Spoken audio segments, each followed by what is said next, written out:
इन आंखों में तुम मत देखो, किसी और की मोहब्बत है। मुझसे दूर नहीं हो सकती तुम। तुमसे पहले मेरी जिंदगी इतनी हसीन नहीं। और जितना भी चाहो भागो। किस तरह से अपनी मोहब्बत का इजहार कर।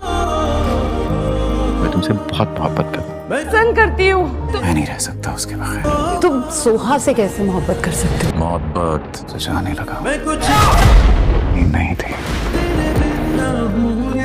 अगले एपिसोड्स में आप देखने वाले हैं कि सोहा जावियार को फहद और जिम्मल के प्यार के बारे में यकीन दिलाते दिलाते इस हद तक आगे निकल जाएगी कि उसे खुद भी जावियार से प्यार हो जाएगा और जावियार भी आइजल से धोखा खाने के बावजूद भी प्यार और मोहब्बत पर यकीन करना भूल चुका था। वो एक मर्तबा फिर से मोहब्बत पर यकीन करते हुए सोहा से प्यार कर बैठेगा और सबसे पहले वो सोहा के प्यार के बारे में ज़ारा को बताने वाला है। लेकिन ज़ारा के लिए ये बात बहुत ही नाकाबिले कबूल होगी क्योंकि वो अपने तई किरण को ही अपनी भाभी बनाकर बैठी है। वो ये समझेगी कि सिर्फ और सिर्फ जावियार सोहा से इसलिए शादी करना चाहता है क्योंकि जावियार को लगता है कि सोहा का सुहाग जावियार की वजह से ही उजड़ा है। जावियार ज़ारा पर बिल्कुल ही क्लियर कर देगा कि वो सोहा के साथ किसी सिंपैथी में शादी नहीं कर रहा बल्कि वो उसे वाकई मोहब्बत करने लग गया है। और ज़ारा सबसे पहले ये बात किरण को बताने वाली है क्योंकि वो नहीं चाहती कि किरण अपनी बेवकूफ़ी या मोहब्बत में जावियार की कदम कुछ ऐसे कदम ना बढ़ा दे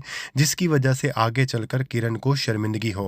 लेकिन किरण को जैसे ही इस बात का पता चलेगा वो तो गुस्से से आग बगूला ही हो जाएगी। वो ये एक्सेप्ट ही करने के लिए तैयार नहीं होगी कि जावियार ने उसकी बजाय घर के एक नौकर या एक मेड को चुना है और वो अपने इसी गुस्से और बेवकूफ़ी में जावियार को और भी नाराज़ करने वाली है क्योंकि जावियार की चॉइसेस पर सवाल करने का किसी को भी कोई हक हासिल नहीं होगा।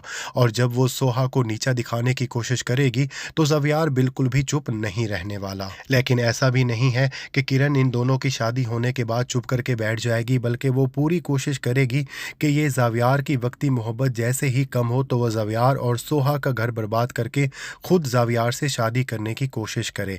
पहले जावियार उसकी मोहब्बत था लेकिन अब जावियार आहिस्ता आहिस्ता उसकी जिद बनता चला जाएगा।